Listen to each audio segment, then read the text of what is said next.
Suaranya Mbak Ika nggak kedengaran ya? Waalaikumsalam. Oke, Oke. oke sudah. Nggih. Ya, baik. Bapak Ibu sekalian, Mas Hastomo? Mas Hastomo? Mas? Halo ya. Ya. Mas Hastomo itu yang dikirim itu berkasnya Pak Ikwan loh, bukan berkasnya Mbak Ika loh yang dikirim ke saya. Pak Ikwan kan masih besok. Coba Mbak Mas Hastomo cek, ya kan? Ya. Baik, ini sudah dikirim oleh Mbak Ika. Sebentar saya buka sebentar.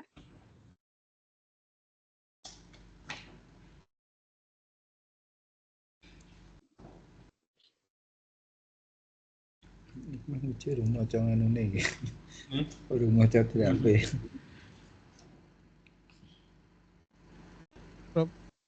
Di atasnya, di scroll ke atas. Ini sudah dibuka ini. Saya dikirim Mbak Ika, sudah dibuka. Sudah saya buka. Baik. Pada pagi hari ini kita akan menyaksikan ya presentasi dari Mbak Ika Novita untuk hasil penelitiannya yang berjudul Analisis Dampak Lingkungan Persebaran Debu terhadap Masyarakat pada Jalur Pengangkutan Industri Semen di Kabupaten Grobogan. Mbak Ika sudah siap, nggih? Sudah, Bu. Sudah, monggo silakan. Mbak Ika, kami beri waktu 20 menit 15 menit paling lama 20 menit ya, Mbak. Ini mungkin ada yang di-skip gitu karena ini PPT-nya 41 halaman nih, Mbak Ika. Ya, terima kasih. Ya, mungkin untuk yang depan-depan misalnya teori itu di-skip aja. Yang penting itu tujuan, kemudian hasil kesimpulan gitu nggih, Mbak? Ibu, terima kasih atas waktu yang sudah diberikan. Assalamualaikum warahmatullahi wabarakatuh. Saya akan menyampaikan seminar hasil penelitian terkait dengan judul saya yaitu analisis dampak lingkungan persebaran debu terhadap masyarakat pada jalur pengangkutan industri semen di Kabupaten Grobogan. Kemudian latar belakang seperti yang sudah disampaikan di proposal dulu, kemudian ada rumusan masalahnya. Di sini dari latar belakang yang sudah disampaikan dulu ada rumusan masalah yaitu berapa volume lalu lintas dan jam puncak, kemudian bagaimana pola persebaran dampak debu, kemudian apa saja dampak yang ditimbulkan dan bagaimana strategi untuk meningkatkan efektivitas dan efisiensi.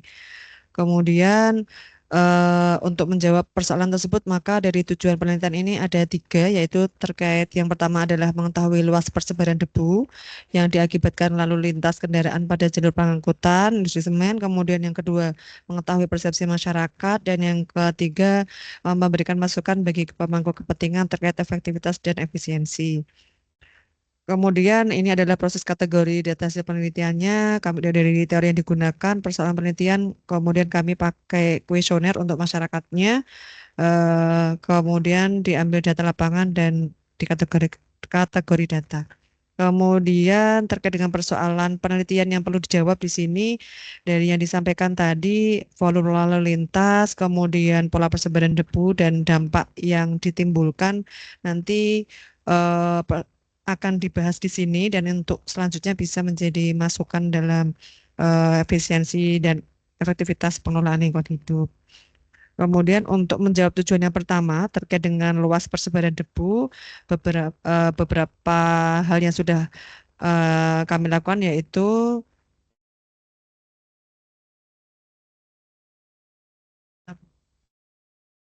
mohon maaf kok macet ya. Bentar, macet Bu, mohon maaf. Bisa di next lagi.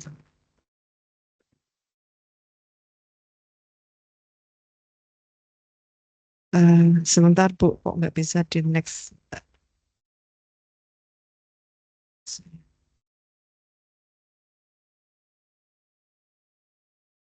Sebentar Bu, saya nanya bahas dulu kok nggak bisa. Sebentar ya Bu, Bapak Ibu, kok nggak bisa di next.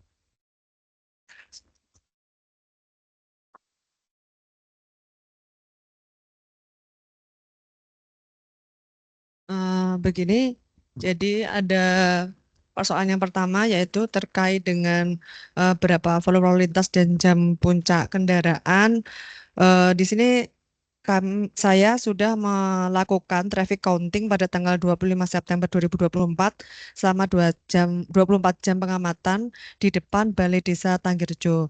Kenapa di depan Balai Desa Tanggirjo? Karena di depan Balai Desa Tanggirjo adalah lokasi di mana rona awal yang dulu sebelum operasional dilakukan pengamatan. Kemudian itu adalah lokasi yang di pinggir jalan jalur pengangkutan.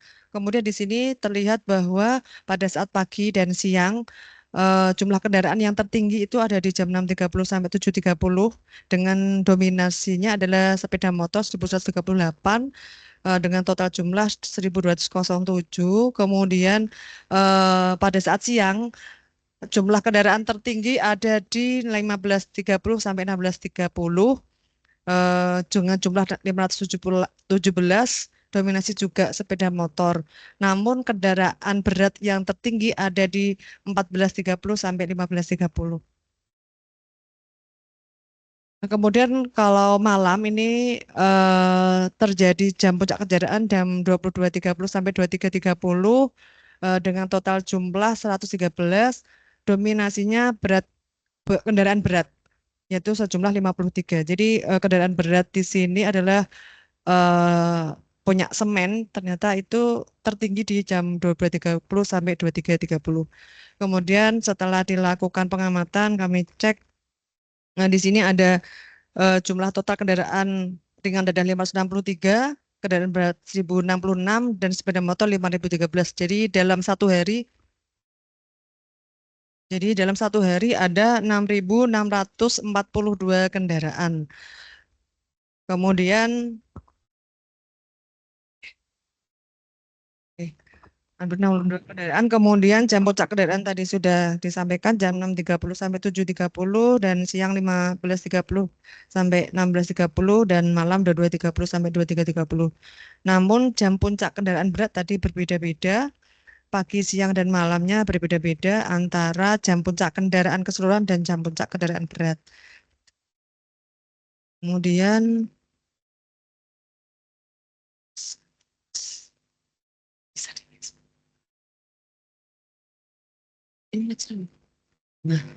di sini ada perhitungan emisi.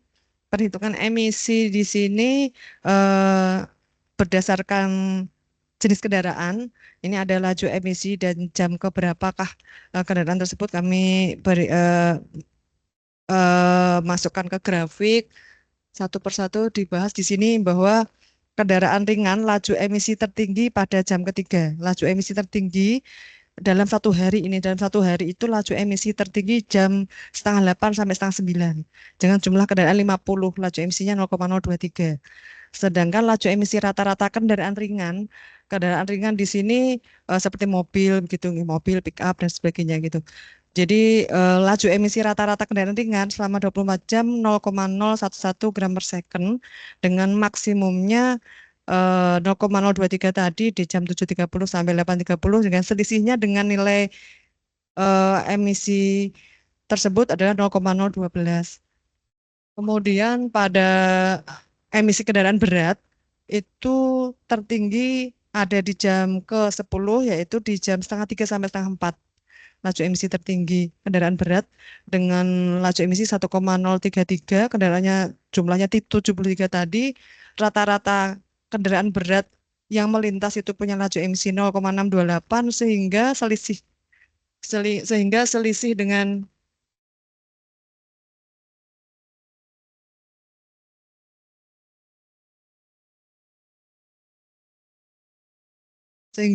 dengan kendaraan berat itu 0,012.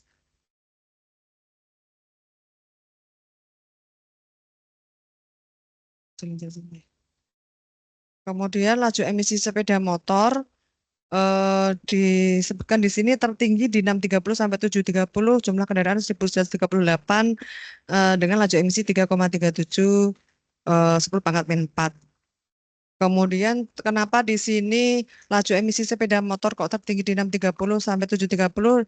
Dari pengamatan kami bahwa kegiatan kegiatan pada jam tersebut adalah kegiatan tertinggi masyarakat, misalnya seperti eh, berangkat kerja, berangkat sekolah, dan aktivitas lainnya. Kemudian jam kendaraan tadi untuk kendaraan berat ada di siang itu sudah sesuai dengan seharusnya sudah sesuai dengan KLPL, namun masih belum sesuai sekali karena di jam-jam tersebut masih jam sibuknya masyarakat begitu. Ini jalan-jalan semuanya.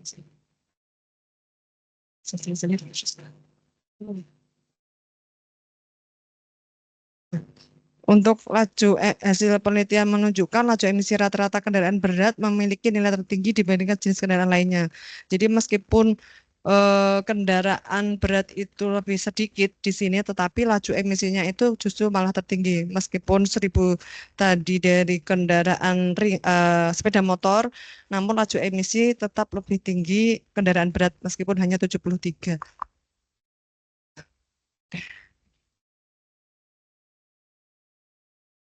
Ini sudah jam puncak kendaraan.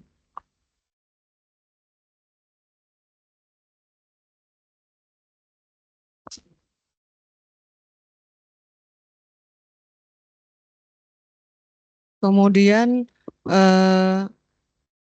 Rona awalnya ya tahun 2017 kami mendapatkan data di dokumen adendum yang telah dimiliki oleh Semen Grobogan yang juga sama lokasi pemantauannya di depan Balai Desa Tanggerjo. Di situ nilai dari TSP yaitu 81,7 mikrogram per meter kubik. Kemudian terkait dengan hal tersebut telah dilakukan analisis dan evaluasi pola persebaran TSP bahwa jam puncak kendaraan itu jam 6.30 sampai jam 7.30 jumlah emisi partikulatnya seperti yang tertera di dalam PowerPoint. Kemudian puncak laju emisi untuk pagi yang kedua itu jam 10.30 dan 11.30. Kemudian jam puncak siang dan jam puncak malam. Ini pagi ada 2 karena antara jam puncak kendaraan dan puncak laju emisi itu berbeda jamnya. Jadi saya perlihatkan di sini ternyata jam puncak laju emisi yang ada di jam 10.30 sampai 11.30 yang didominasi dengan jenis kendaraan berat tadi. Kemudian ini saya rangkum dari hasil AirMode-nya. Saya melakukan running AirMode mencoba di 1 jam. Itu kami bandingkan nilai TSP-nya jika pakai AirMode 153, kemudian berada pada ring konturnya, mohon maaf, nilai TSP pengukuran 153, hasil AirMode-nya itu berkisar ya di situ karena ada ring kontur bentuknya, jadi tidak langsung satu angka, ada range-nya. Di lokasi yang diukur itu berada di antara 100 sampai 300 mikrogram per meter kubik. Jadi nilai 153 berada di range sesuai dengan yang ada di hasil AirMode. Jam puncak siang juga sama, 224 pengukuran. Di sini range AirMode-nya 100 sampai 400. Jam puncak malam juga sama, 102 berada di range 100 sampai 300. Di 24 jam itu juga sama. Jadi di sini setelah kami melakukan hasil laboratorium, 1 jam ini kan tidak bisa dibandingkan dengan baku mutu karena memang di baku mutu 24 jam. Di 24 jam di Rona awal dulu 81,7, baku mutunya 230, sedangkan pengukurannya tuh 280,69. Ini sebenarnya sudah sesuai jika di range waktu dengan hasil AirMode begitu. Hasil AirMode ini adalah hasil AirMode untuk kondisi terburuk pada kondisi cuaca 2 tahun terakhir yang kami running begitu. Nah, ini kondisi meteorologi. Kondisi meteorologi ternyata kami tidak bisa mendapatkan ke BMKG, sudah mencoba untuk menyurati, ternyata mereka tidak punya data, sehingga kami memakai data yang dari NASA, karena data yang kami masukkan di AirMode untuk running itu per jam selama 2 tahun.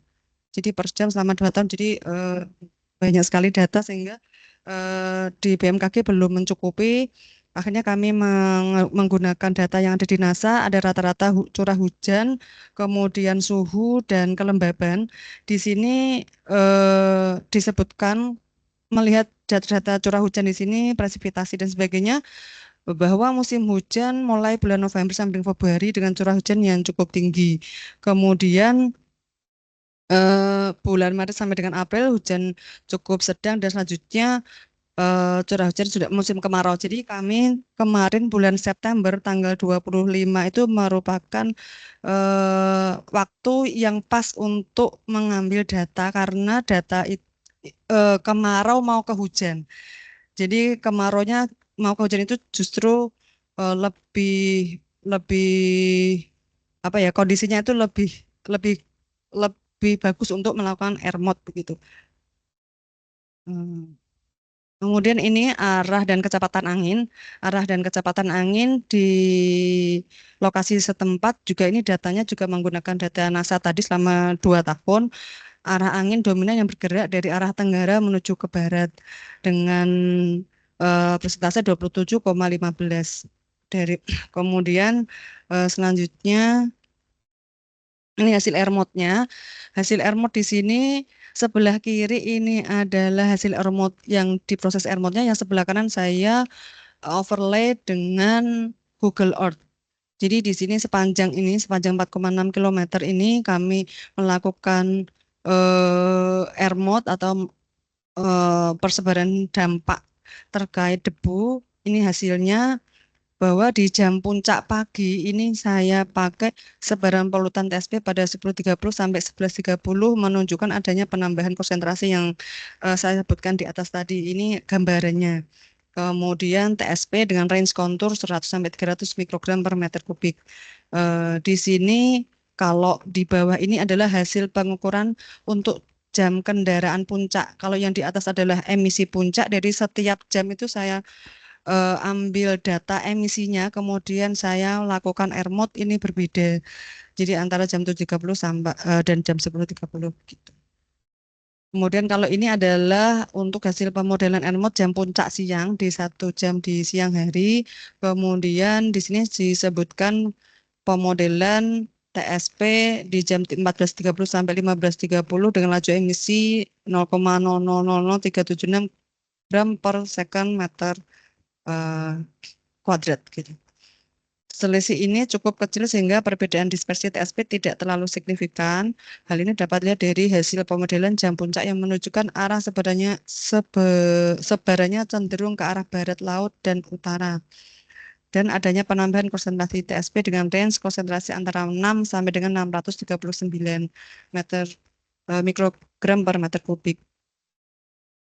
Kemudian ini adalah jam puncak malam, sebarannya seperti ini. Jadi yang waktu dulu pada saat proposal saya pikir ada spot-spot, ternyata memang sepanjang jalan itu terpapar debu gitu, karena memang ini sumbernya sumber garis bukan sumber titik seperti di Cerobong begitu, sehingga nantinya pada saat masyarakat juga saya ambil kuesioner ke seluruh masyarakat sampel di sepanjang jalur tersebut.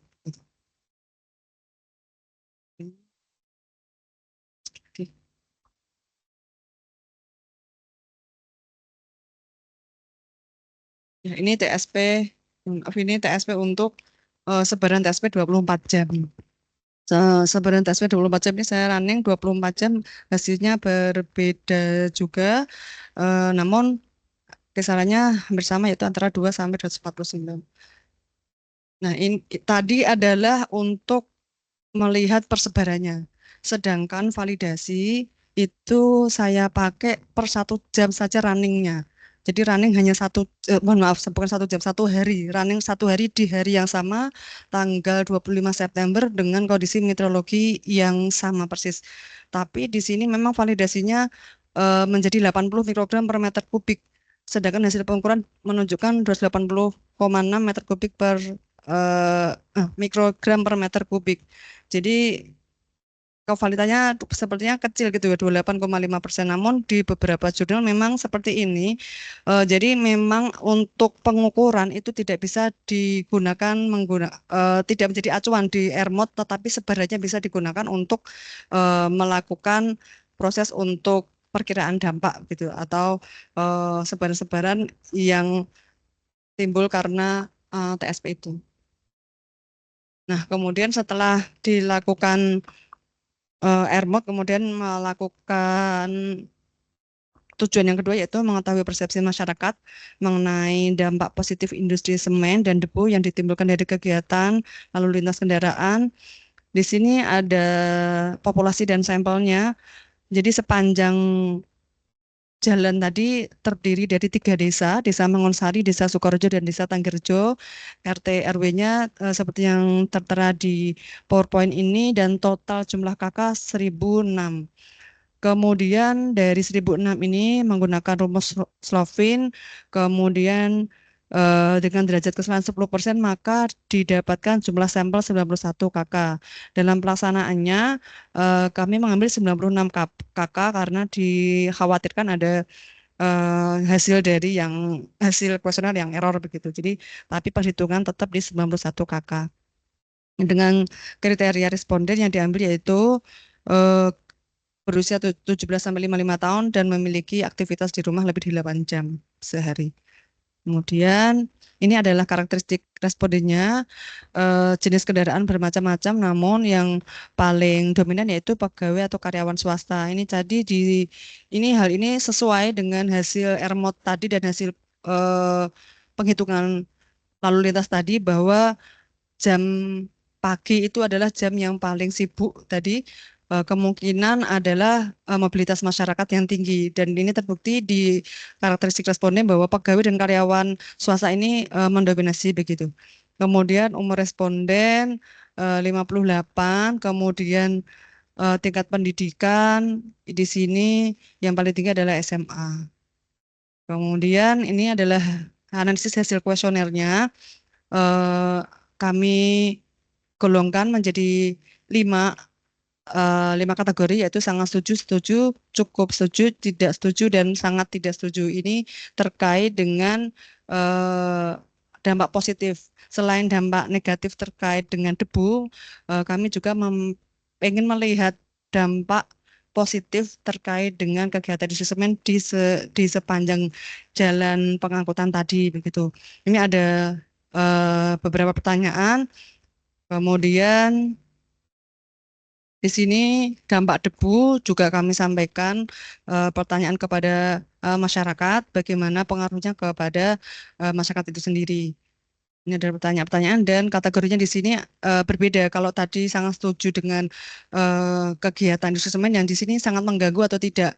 Dengan kategori sangat mengganggu, mengganggu, cukup mengganggu, tidak mengganggu, dan sangat tidak mengganggu begitu.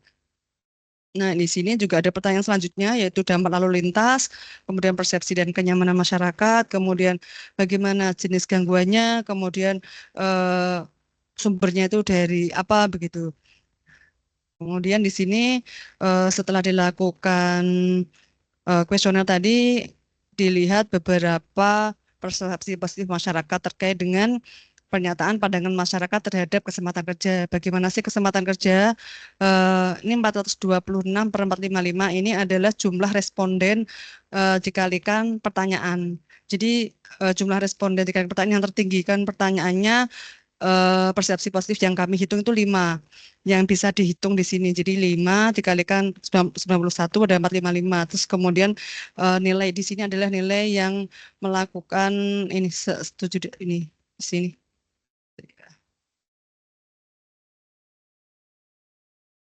Jadi sangat setuju di sini. Jadi kemudian selanjutnya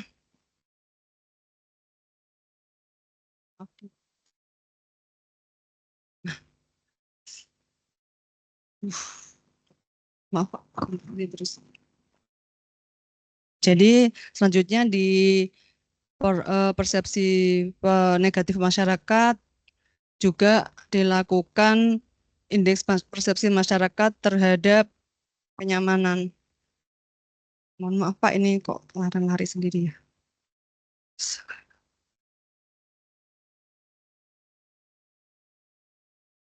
Ini kemudian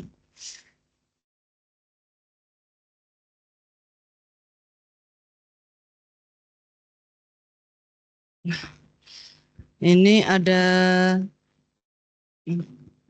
persepsi negatif masyarakat, semuanya sudah saya masukkan di dalam hasil penelitian, dan di situ memang kami pakai skala Likert, kemudian dianalisis bagaimana persepsi masyarakat terhadap dampak positif dan dampak negatif.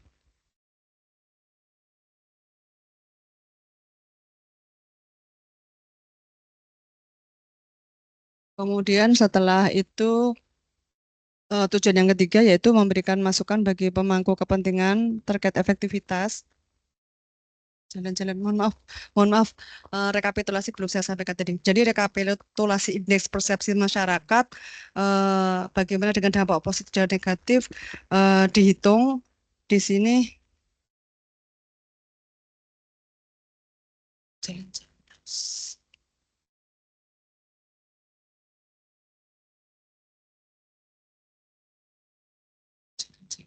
Ih.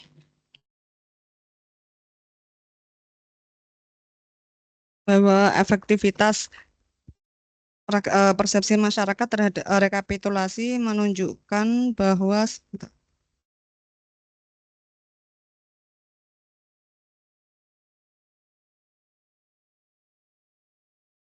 nilainya 3950, saya skorkan dari pandangan masyarakat dampak positif dan dampak negatif dari nilai skor tersebut. Kemudian saya kategorikan dalam range berapa, ternyata ada di range antara rendah sampai cukup, ini 3950, jadi nilainya cukup. Jadi di sini berarti ada perimbangan dampak positif dan negatif. Jadi meskipun mereka merasa terganggu, tetapi di sisi lain mereka merasa ada dampak positifnya begitu. Ada dampak positifnya. Jadi di sini ada terkait dengan pandangan masyarakat terhadap kesempatan kerja, peluang berusaha, peningkatan pendapatan, pemberian bantuan, kemudian pemberian bantuan pendidikan, kemudian peningkatan debu, gangguan kenyamanan, kesehatan pernafasan, jarak pandang, waktu istirahat, kemudian kepadatan lalu lintas, peningkatan kecelakaan, dan kekhawatiran paparan debu jangka panjang. Jadi nilai tersebut sudah kami olah bahwa masyarakat yang berada di kanan kiri jalan tersebut meskipun merasa terganggu terhadap debu dan kecelakaan lalu lintas, namun mereka merasa tertolong dengan adanya dampak positif yang diberikan oleh pabrik itu sendiri. Gitu. Kemudian untuk selanjutnya tujuan yang ketiga terkait dengan rekomendasi terkait efektivitas dan efisiensi pengelolaan lingkungan hidup. Caranya di sini kami pakai metodologi analogi, yaitu dengan cara membuat atau membandingkan penelitian terdahulu dengan kondisi yang ada saat ini. Kemudian selain dengan penelitian yang terdahulu juga melakukan wawancara kepada ahli, yaitu Bapak Huboyo sebagai ahli dalam bidang udara dan airmod, dan sudah sesuai dengan penelitian-penelitian yang sudah dilakukan terkait hal tersebut. Ada beberapa hal yang menjadi rekomendasi, yaitu terkait dengan penyemprotan jalan yang dulunya hanya sehari itu 2 kali pada kondisi kemarau. Oh ini dari Pak Huboyo penelitian terdahulu, kemudian hasil penelitiannya sudah ada di papan, kemudian ada Pak Hadianti Professional Judgment, kemudian Bulan Departemen Konservasi Lingkungan Alaska, Laban, dan Irwanti, bahwa di sini beberapa rekomendasi yaitu perlu menambah frekuensi penyiraman atau menerapkan kelengkapan penyiraman pada truk atau water truck pada beberapa kendaraan yang mengangkut material ataupun produk yang mampu dikontrol oleh perusahaan. Jadi di sini sebaiknya perusahaan memberikan MOU atau persyaratan kepada pengangkutan bahwa lebih baik diberikan ini apa namanya fasilitas untuk penyiraman di truknya masing-masing di bagian belakang itu ada beberapa penelitian yang bisa memasang itu. Kemudian yang kedua pembatasan kecepatan kendaraan di jalan Semen Grobogan bergantung pada pengawasan dan kemampuan masyarakat untuk mematuhi peraturan. Jadi di sini pembatasan kecepatan tidak hanya dilakukan oleh dari Semen Grobogan proses produksinya, namun masyarakat juga wajib mematuhi peraturan karena pembatasan kecepatan ini berpengaruh pada debu yang ditimbulkan. Kemudian pengurangan kecepatan perlu bahwa ada muatan kendaraan harus sesuai dengan overload dimension dan overloading harus dilaksanakan. Kemudian ada juga yang menyebutkan penerapan polisi tidur. Penerapan polisi tidur dan drainase itu juga ternyata bisa mengurangi debu. Sehingga di situ memang tidak ada penerangan lokasi kegiatan, kemudian jalannya sudah mulus. Jadi sepertinya masyarakat memang secara wawancara kemarin berasa kaget begitu ya. Dulu masyarakatnya itu merasa jalannya itu belum mulus, sekarang mulus malah banyak kecelakaan karena mereka seperti kebut-kebutan, kemudian tidak apa namanya tidak memperhatikan kecepatan yang sesuai begitu. Dan ada beberapa kendaraan yang lewat itu justru misalnya menutup kendaraan, ada beberapa yang masih keluar. Kemudian yang mereka paling paling di dirasa keresahannya yaitu pada saat mobil atau truk balik setelah mengambil atau menyampaikan produk ataupun bahan materialnya, justru malah mereka kebut-kebut kenceng banget sehingga apa namanya sangat mengganggu ngonten. Kemudian manajemen lalu lintas perlu juga dilakukan dari pihak industri semen maupun pemerintah daerah menerapkan manajemen lalu lintas dengan memenuhi andalin dan melaksanakan LKP sesuai dengan AMDAL yang tadi dimiliki.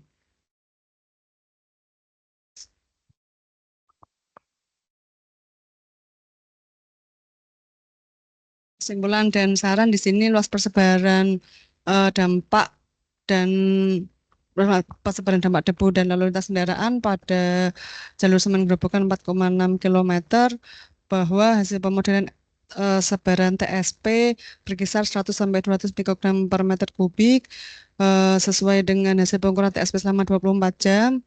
Kemudian melebihi baku mutu karena baku mutu 230 mikrogram per meter kubik. Kemudian jam puncak seluruh kendaraan pada pukul 6.30 pada pagi hari, 15.30 sampai 16.30 pada siang hari, dan 20.30 sampai 23.30 pada malam hari.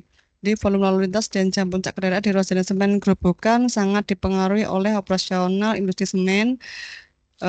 Jam puncak lalu lintas di luar jalan Semen Grobogan sering terjadi pada waktu siang hari, jam 15.30 sampai 16. Berikut adalah kesimpulan yang kedua dan ketiga bahwa keberadaan Semen Grobogan menimbulkan persepsi positif maupun negatif masyarakat.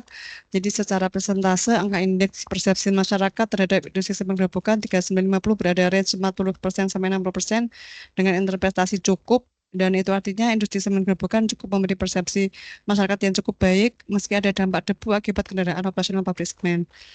Kemudian rekomendasi yang diterapkan di sini ada penambahan area, perlu penambahan area sampai dengan Desa Mangungsari. Di sini tadi belum sempat saya tambahkan bahwa selama ini ada penyiraman itu hanya sampai dengan Desa Sukorejo. Jadi Desa Tanggirejo dan Sukorejo, tidak sampai Desa Mangungsari. Jadi perlu ada penyiraman sampai ke Desa Mangungsari begitu. Jadi peningkatan frekuensi penyiraman setiap 2-3 jam sekali atau melengkapi penyiram air pada truk kendaraan yang melintas. Alternatif teknologi dengan pemasangan siram air otomatis, pembatas kecepatan, dan penggunaan kendaraan yang tidak odol. Dan ini adalah saran yang disampaikan hasil dari penelitian. Peningkatan debu dapat menimbulkan dampak kesehatan seperti gangguan pernafasan yang berulang, dapat meningkatkan beban kesehatan masyarakat dan membebani sistem layanan. Bagi industri semen perlu memberikan edukasi dan persyaratan kendaraan pengangkut. Kemudian bisa saja industri semen juga melakukan pembinaan UMKM sebagai salah satu bentuk CSR untuk meningkatkan dampak positif dan adanya keberlanjutan. Kemudian selanjutnya bagi instansi perlu pengawasan rutin terkait kepatuhan kewajiban andalin dan perlunya melakukan pemantauan kualitas udara ambien secara berkala. Demikian presentasi dari saya, seminar hasil penelitian dari Ikan Novita. Sekian, Assalamualaikum warahmatullahi wabarakatuh. Waalaikumsalam warahmatullahi wabarakatuh. Mohon izin Prof. Hartuti untuk moderator saya ambil alih nggih yang lain di sini. Oke. Mohon izin Prof. Hartuti, Pak Dr. Subagio tadi belum sempat mengikuti dari awal karena ada meeting yang agak urgent dengan Pak Mariono. Kita masuk ke sesi kedua, yaitu sesi diskusi. Berhubung Prof. Sunarse pada saat yang bersamaan ada agenda, sehingga nanti Prof. Narseh akan melaksanakan ujian susulan, sehingga pengujinya ini kami mohon Bapak Dr. Subagio untuk bisa memberikan masukan, saran, ataupun mungkin pertanyaan kepada Saudari Ika Nur. Dipersilakan Pak Bagio, monggo.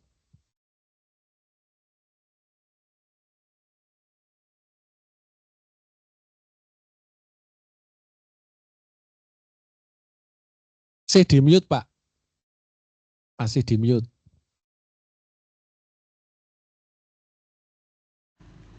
Oke, sudah kedengeran ya? Sampun, nggih, monggo. Ya, Mbak Ika, yang penting Mbak Ika cetha ya Mbak Ika. Jadi karena ini seminar hasil, saya cenderung ke masukan, kemudian juga konfirmasi gitu ya. Supaya nanti apa yang ditulis itu sesuai dengan yang diinginkan.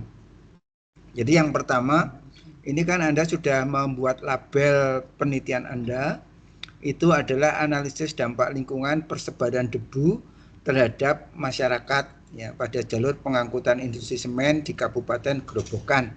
Ya.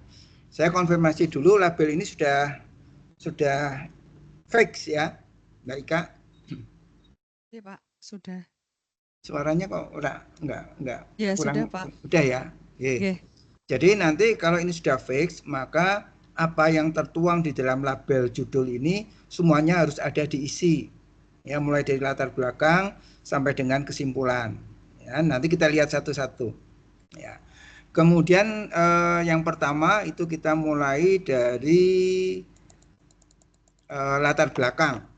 Ya, jadi latar belakang itu kan bicara tentang identifikasi masalah terkait dengan kegiatan industri semen ya, utamanya adalah kegiatan transportasi yang ada di jalur pengangkutan ya. Kemudian bagaimana dampaknya terhadap masyarakat. Nah, kalau saya lihat di situ itu mending Anda langsung fokus saja terkait dengan terkait dengan dampak dari transportasi, kemudian juga kegiatan semen, dan yang ketiga itu adalah dampak terhadap masyarakat. Ya, itu poin-poin 3 itu harus ada di sana. Ya, sehingga kalau saya lihat itu kayak tabel satu-satu itu saya pikir itu nggak relevan, gitu ya. Karena itu nggak nyangkut dengan pabrik semen, gitu ya. Itu ada makanan, pakaian jadi itu kan nggak ada urusannya dengan pabrik semen. Artinya Anda tidak membandingkan penelitian atau Anda tidak melakukan penelitian di sekian banyaknya jenis industri gitu kan. Artinya penelitian Anda itu ada di semen, ya udah fokus di semen. Yang lainnya di skip, dibuang semua. Ya, supaya tidak nanti membuat yang membaca itu menjadi kacau gitu ya. Jadi harus fokus ke satu, ke pabrik semen, yang kedua adalah terkait dengan lalu lintas, yang ketiga terkait dengan dampak dari kegiatan lalu lintas tadi terhadap masyarakat gitu ya. Jadi yang di luar itu dibuang semua ya, supaya nanti tidak mengkacaukan keterkaitan antara paragraf 1, paragraf 2 dan seterusnya ya. Jadi jangan sampai nanti bolak-balik gitu ya. Jadi ini masukan saja ya. Jadi tolong nanti kemudian juga untuk statement-statement yang memang itu sifatnya strategis tetapi tidak ada didukung data, itu nanti dihilangkan ya. Anda harus hati-hati itu ya. Contohnya misalnya di bawah tabel itu, di alinea kedua di bawah tabel itu Anda menyebutkan kegiatan produksi semen menimbulkan dampak yang tidak kecil. Tidak kecil itu apakah sama dengan besar atau bagaimana gitu ya. Jadi ini hati-hati. Kemudian yang bawahnya itu salah satu industri terbesar yang menyebabkan polusi udara di Indonesia adalah industri semen. Nah, benar nggak industri semen itu menyebabkan pencemaran udara? Ya. Jadi kalau memang industri menyebabkan pencemaran udara, mestinya industri nggak boleh ada, kan gitu. Ya, jadi ini hati-hati gitu ya. Artinya kalau ini statement ada, maka di setiap industri semen itu sekitarnya pasti tercemar. Nah, benar enggak gitu kan? Nah, ini nanti hati-hati untuk membuat statement-statement seperti ini ya. Nanti kan ini akan akan dibaca banyak orang gitu ya. Nah, kemudian untuk industri semen itu kan ada dua kegiatan, satu tambang, yang satu pabrik semennya itu ya. Nah, yang ada di jalur lintasan yang ada itu apakah juga menyangkut dua kegiatan ini atau tidak gitu ya. Kalau menyangkut dua kegiatan ini, maka kedua kegiatan ini harus ada narasinya secara terpisah masing-masing gitu ya. Jadi yang membawa bahan baku seperti apa, yang membawa produk itu seperti apa, kemudian yang membawa SDM para pekerja itu seperti apa gitu ya. Nanti itu harus dirinci ya, supaya nanti sumber karakter dampaknya itu beda-beda ya. Jadi masing-masing itu pasti akan berbeda. Nah, itu dijelaskan secara agak detail di dalam latar belakang supaya nanti ke belakangnya nggak enak ya. Artinya nanti Anda kan juga akan menganalisis sumber-sumbernya itu ya. Ya, sumber-sumber itu kalau dari awal itu sudah teridentifikasi, kemudian sudah Anda kelompok-kelompokkan dengan baik, maka ke belakangnya itu juga akan mudah untuk dianalisis gitu ya. Sehingga enggak campur aduk itu ya. Enggak jadi gaduh-gaduh. Jadi nanti itu ya. Nah, kemudian yang lainnya penulisan ya. Nah, ini sudah tak kasih tanda-tanda, tak kasih tak blok-blok gitu ya. Nanti silakan diperhatikan. Kemudian untuk perumusan masalah. Ini kan Anda merumuskan ada 4 masalah ya Mbak Ika ya. Masalah 1, berapa volume, yang kedua bagaimana pola sebaran, yang ketiga apa saja dampak lingkungannya, dan yang 4 bagaimana strategi. Nah, kalau kita lihat di tujuan itu enggak ada. Ya, tujuan masalah 1 itu tidak ada, tujuan masalah 3 tidak ada, dan masalah 4 juga tidak ada. Artinya dari 3 tujuan yang ada itu hanya ada 1 ya, tentang pola sebaran dampak saja. Ya, jadi yang 3 ini belum ada. Maka 3 ini nanti ditambahkan di dalam tujuan ini, atau masalahnya yang disesuaikan gitu ya. Karena kan sudah selesai nih penelitian. Maka supaya sinkron maka harus ada 1 sebagai pegangan. Masalahnya yang dipegang, maka tujuannya nanti disesuaikan, atau tujuannya yang dipegang, masalahnya yang nanti disesuaikan gitu ya. Nah, ini supaya sinkron, kalau enggak ketemu ini ya. Karena nanti kalau saya telusur di metode enggak ada itu ya. Nah, kemudian untuk tujuan, karena ini S2, maka tujuan itu harus menggunakan kalimat-kalimat yang levelnya 8. Ini levelnya 3 atau 6 nih, mengetahui itu level paling bawah. Jadi ini bukan levelnya magister ya, levelnya magister itu level 8 ya.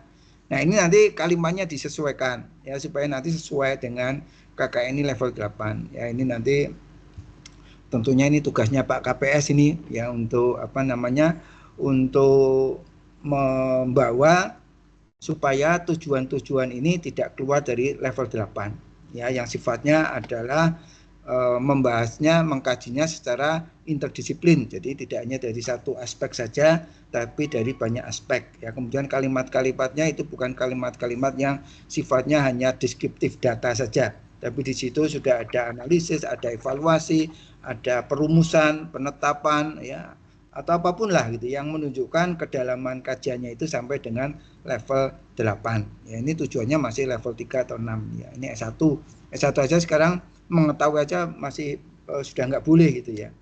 Jadi ini nanti ditulis ulang ya, nanti didiskusikan dengan tim pembimbing supaya ini nanti bisa dirumuskan kembali. Kemudian berikutnya Mbak Ika, nanti ini dokumen ini, tesis ini akan dikirim ke pabrik semen atau enggak? Kemarin sudah melakukan publikasi Pak, tapi sebagian tujuan saja yang persebaran. Namun Ya, maksudnya gini, apa namanya, dokumen ini ya, laporan tesis ini nanti akan dikirim ke pabrik semen yang Grobogan enggak? ke pabrik semen, oh saya nggak dengar. Oh ya ke pabrik semen enggak Pak? Enggak. Enggak. Nah, kalau enggak, bagaimana Anda bisa memberikan rekomendasi, Mbak? Itu yang manfaat keempat. Oh gitu. Hanya konfirmasi saja. Jadi kalau enggak ya itu bukan memberikan rekomendasi kepada industri semen. Kalau Anda memberikan rekomendasi kan berarti harus dikirim ke sana, Mbak. Ya, jadi ini kalimat-kalimat ini supaya nanti disesuaikan ya. Jadi apa namanya, supaya apa yang tertulis ini juga nanti apa yang akan dilaksanakan ya, atau yang dilakukan ya. Jadi itu ya. Kemudian manfaat sudah, kerangka pikir ya. Jadi kerangka pikir ini kok isinya anu ya, apa namanya, semacam ringkasan alur penelitian ya.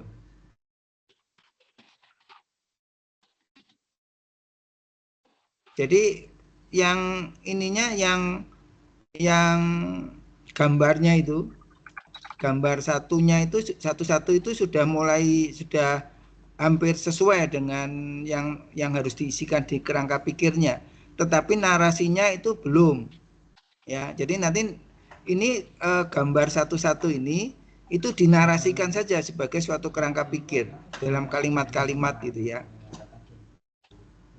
Jadi jangan seperti apa namanya, alur penelitian ya, tapi sebetulnya apa yang menjadi apa namanya, menjadi pemikiran sampai penelitian ini dilakukan dan kira-kira nanti seperti apa gitu ya. Itu kan ada di sini di kerangka pikir ini. Jadi kerangka pikir itu kan sebetulnya hampir sama dengan yang disebut dengan landasan teori atau konsep gitu ya.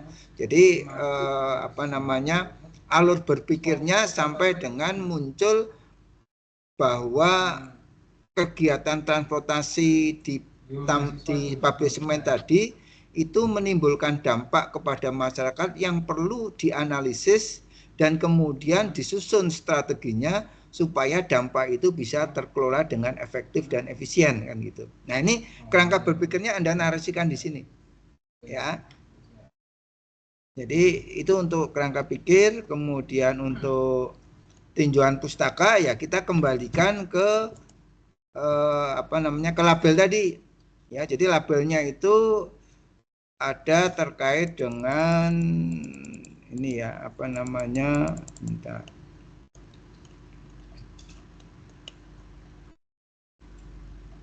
Dampak debu ya. Dampak debu kan belum ada nih di tinjauan pustaka ini, padahal di atas kan ada nih dampak apa namanya, coba dicek ya judulnya, saya kok lupa lagi judulnya.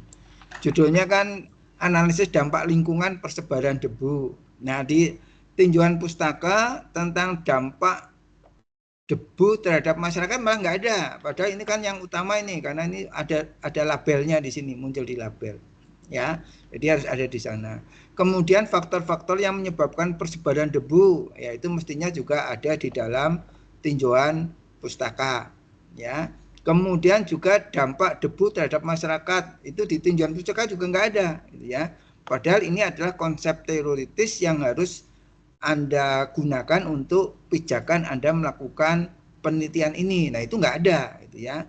Nah, itu kalau apa namanya, kalau sesuai dengan label judul ini, maka itu semuanya harus ada. Jadi nanti ditambahkan ya Mbak Ika ya, supaya nanti sesuai dengan yang diinginkan.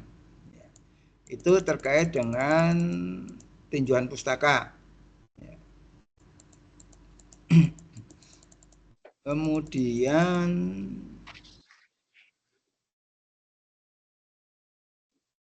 nah, yang di tinjauan pustaka itu kan ada poin 2.8 itu terkait dengan efisiensi dan efektivitas pengelolaan partikulat debu ya. Di situ hanya ada teknik-teknik pengelolaannya, perbaikan infrastruktur, pengelolaan lalu lintas, pemantauan kualitas udara secara real time, ya itu ada di situ lengkap, ya. Tetapi efisiensi dan efektivitas dari masing-masing teknik tadi atau teknologi tadi atau pendekatan tadi yang belum ada.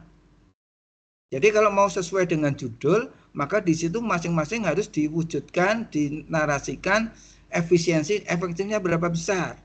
Misalnya kalau menggunakan pemantauan itu untuk pengelolaan partikulat debu itu efisiensi efektifnya di mana dan berapa gitu ya. Artinya kalau memantau kualitas udara real time dengan menyiram jalan misalnya itu kan kegiatan sama-sama kegiatan pengelolaan, tetapi kan efektivitasnya berbeda. Efisiensinya juga berbeda kan dia, tujuannya juga berbeda kan. Nah ini tolong ini didetailkan itu ya. Artinya kalau Anda menuliskan itu harus sampai selesai. Jadi setiap pendekatan pengelolaan Anda selesaikan sampai efisiensi dan efektivitas supaya apa yang tertulis di dalam item-item subjudul tadi itu secara lengkap itu ada isinya. Ya, jadi jangan hanya sebagian saja, ya. Kalau Anda tidak mau untuk menuliskan efisiensi efektivitasnya, judulnya dihilangkan, ya. Dihilangkan saja, hanya ditulis ragam jenis pengelolaan partikulat debu misalnya atau pendekatan pengelolaan partikulat debu itu boleh tanpa nanti isinya menyangkut efisiensi dan efektivitas. Tapi kalau judulnya efisiensi dan efektivitas, maka nilai-nilai itu harus ada di dalam isinya itu ya, supaya tidak menyalahi judul itu ya. Kemudian untuk peraturan pemerintah ya, saya nggak tahu kalau kita mau pakai bahasa hukum, jadi jangan sampai keliru ya Mbak Ika ya, saya bukan orang hukum.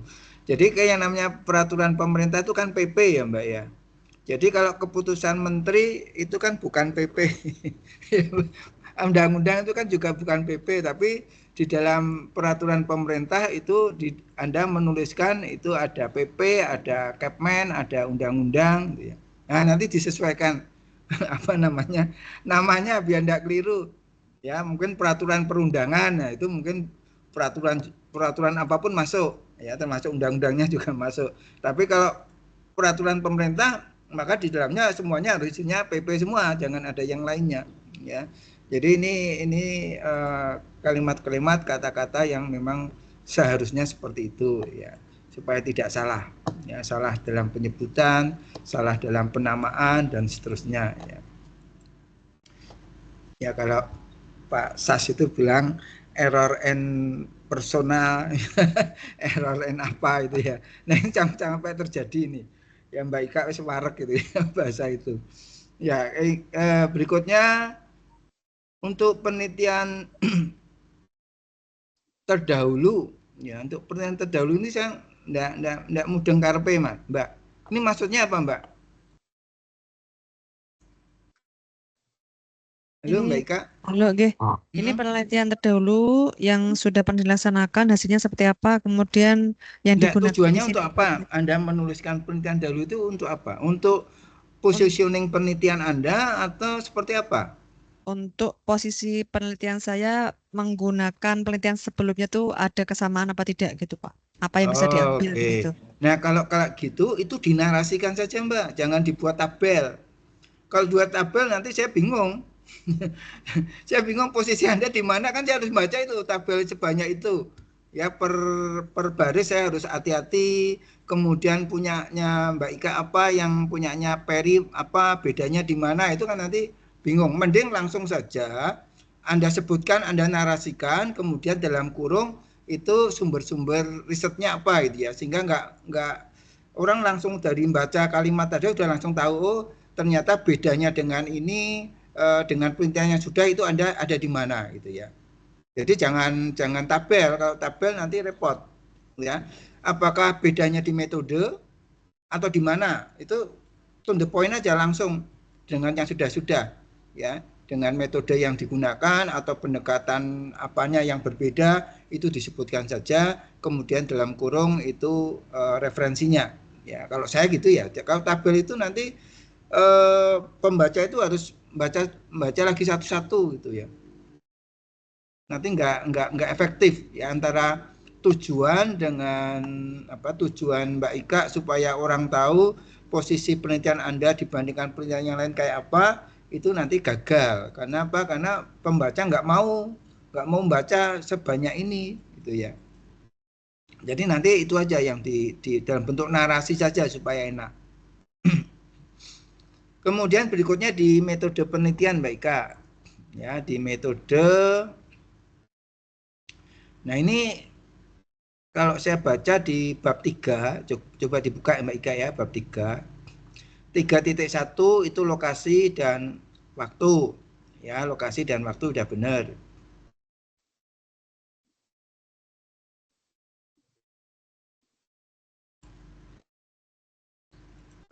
Ini ada satu yang perlu dikonfirmasi Mbak Ika. Itu Jalan Jenderal Sudirman kenapa dikecualikan Mbak Ika? Jalan Jenderal Sudirman. Ya itu coba dibuka itu di tesisnya. Di 3.1 di lokasi dan waktu penelitian itu Anda kecuali Jalan Jenderal Sudirman.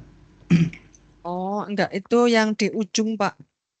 Enggak masuk ke merah-merah ini begitu. Di ujung di atas Ini di di bagian luar atas. ini ya, di luar ini ya. di luar Karena itu ini masih ya. karena itu masih bercampur dengan kegiatan lain, jadi akan susah untuk mengidentifikasi gitu. Ya, karena penjelasannya itu harusnya masuk, karena penjelasannya yang merupakan jalan dua arah menuju pabrik semen. Nah, kan berarti kan ini masuk ini mestinya. Kalau alasannya, karena alasan yang tadi itu belum muncul di sini. Oh iya Pak. Ya, jadi Oke. pengecualian itu karena apa? Nah, ini nanti di apa namanya? Secara jelas itu di state di situ ya. Oke. Soalnya kalau seperti yang ditulis itu harusnya masuk, karena Jalan Jenderal Sudirman juga merupakan jalan dua arah menuju pabrik semen, kan itu kan mestinya sama kan itu ya. Kenapa kok enggak? Nah, nanti disebutkan bahwa di sana sudah tercampur secara intensif dengan aktivitas yang tidak ada kaitannya dengan pabrik semen. Apalah terserah itu ya, nanti dinarasikan saja ya, sehingga nanti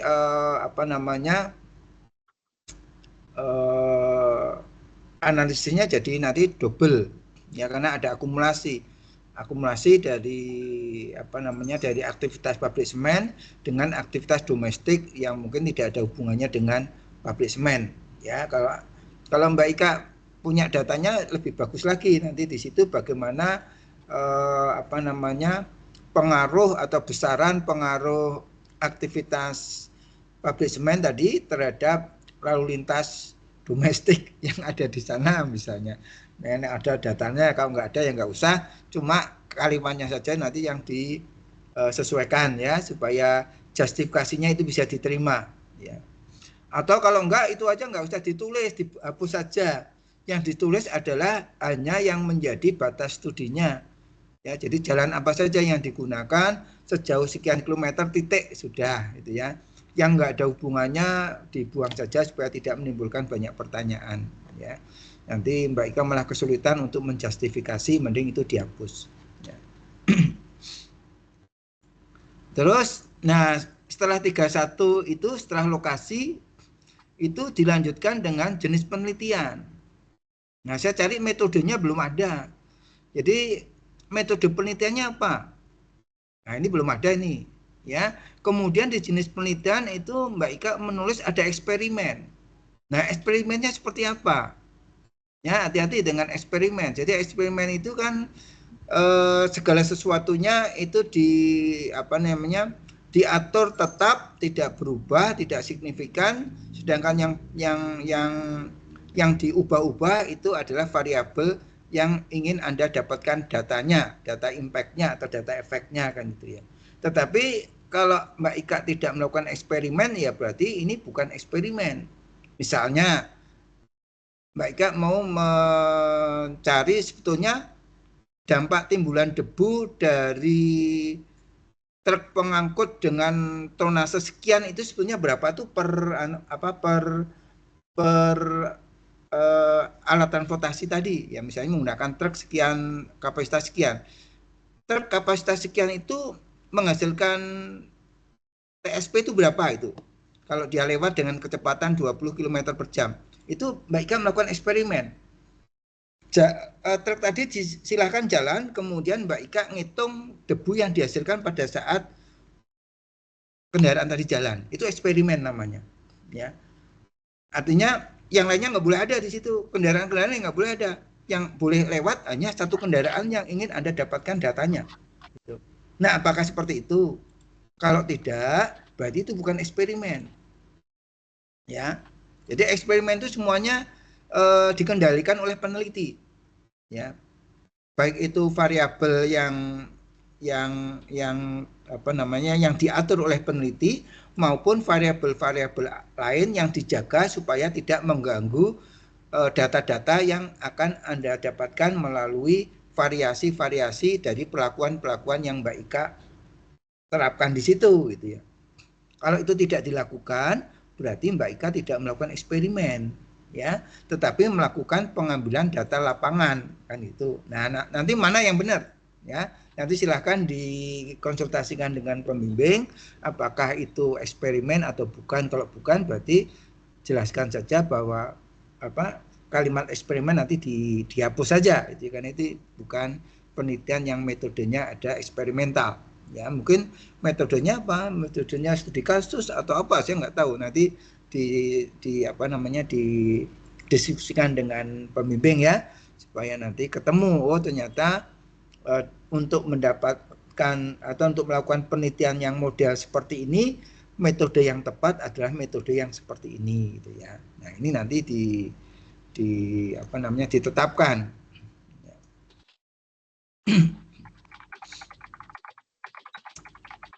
Kemudian untuk ruang lingkup ya, ruang lingkup di 3.3 ya, nanti Mbak Ika coba lihat di 3.3 itu di 3.31 ya. Itu ruang lingkup substansialnya itu 1 jumlah kendaraan, 2 sebaran TSP, kemudian persepsi masyarakat, kemudian rekomendasi. Nah, ruang lingkup mengenai bagaimana dengan dampaknya ini nggak ada. Ya, ruang lingkup mengenai dampak dari transportasi nggak ada. Padahal di judul itu isinya dampak gitu ya. Tapi ruang lingkupnya malah nggak ada. Nah, ini nanti ditambahkan. Ya, apakah Mbak Ika menganalisis dampaknya enggak? Kalau tidak menganalisis dampak, maka judulnya diubah, nggak menggunakan dampak gitu ya. Jadi jangan mempersulit diri nanti.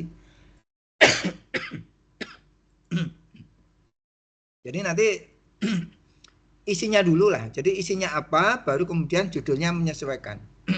Ya, soalnya kalau saya pegang di judul, maka isinya harus menyesuaikan judul. Kalau tidak ada harus diadakan. Tetapi kalau judul menyesuaikan isi, berarti nanti judulnya saja yang diubah gitu ya. Jadi tidak ada tambahan terkait dengan pengambilan data terhadap analisis dan sebagainya. Nah, kemudian di masalah itu kan ada strategi nih ya, tapi di ruang lingkup substansialnya nggak ada tentang strateginya. Ya, strategi apa yang bisa dikembangkan ya untuk meningkatkan efektivitas dan efisiensi pengelolaan dampak debu dari lalu lintas di industri semen tadi, dari yang sekarang sudah dilakukan. Ya, artinya sekarang yang sudah dilakukan apa saja sih gitu ya. Kemudian dampak yang masih ada atau dampak sisanya ya. Jadi dampak sisanya itu seperti apa? Ya, apakah dampak sisanya ini masih dirasakan oleh masyarakat sehingga menimbulkan persepsi yang masih buruk ya? Kalau demikian, maka bagaimana strategi untuk mengelola dampak sisanya kan? Sebetulnya kan ini. Karena industri semen ini kan sudah punya dokumen AMDAL. Dia sudah punya RKL RPL. Mereka sudah melakukan implementasi RKL RPL. Mereka sudah melakukan pemantauan dan menyusun dokumen laporan implementasi RKL RPL. Nah, sekarang masalahnya adalah apakah dari RKL-RPL yang sudah diimplementasi tadi dan sudah dilaporkan, apakah masyarakat itu masih memiliki persepsi yang negatif? Ya.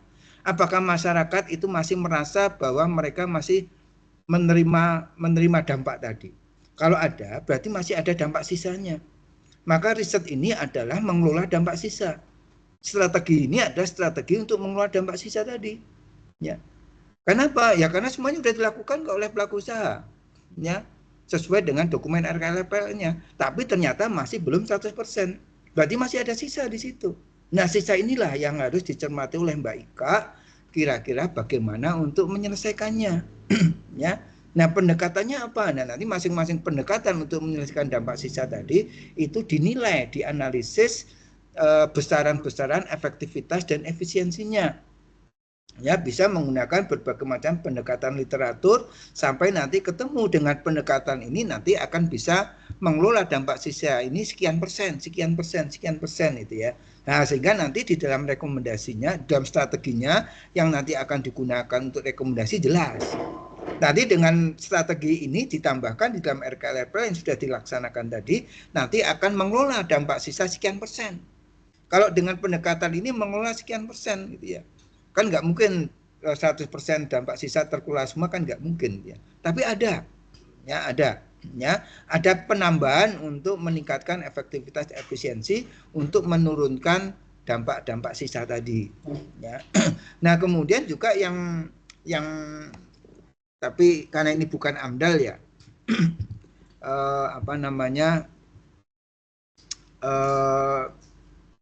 mungkin bisa kalau ada waktu ya. Itu gini, jadi setiap kegiatan termasuk pengelolaan tadi itu harus memberikan kontribusi positif terhadap lingkungan. Ya, jadi nggak boleh kegiatan itu memberikan kontribusi negatif. Ya, secara keseluruhan itu harus memberikan kontribusi positif. Ya, nah sekarang dengan adanya kegiatan lalu lintas tadi itu kontribusinya kan negatif. Bisa enggak? Ada enggak pendekatan strategi untuk mengubah kontribusi negatif tadi itu menjadi positif, ya? Sehingga kalau orang jualan itu punya untung, ya. nggak rugi, ya. Impas saja sebetulnya rugi itu ya. Jadi kalau kualitas lingkungan dengan adanya kegiatan dengan tanpa adanya kegiatan sama itu rugi itu ya. Jadi kita jualan modal 100 kembali 100 ya, nggak untung gitu kan, rugi itu ya. Kalau hitung-hitungan orang jualan kan gitu ya. Jadi kalau ngisi diklat penyusunan AMDAL kan selalu saya ungkapkan ini ya. Jadi bisa enggak, kalau memang nggak bisa, menurunkan semaksimal mungkin dampak sisa tadi. Itu ya Mbak Ika ya. Terus berikutnya untuk ruang lingkup spasial itu kan Anda hanya menuliskan batas ruang dalam perintah adalah pemukiman di sekitar.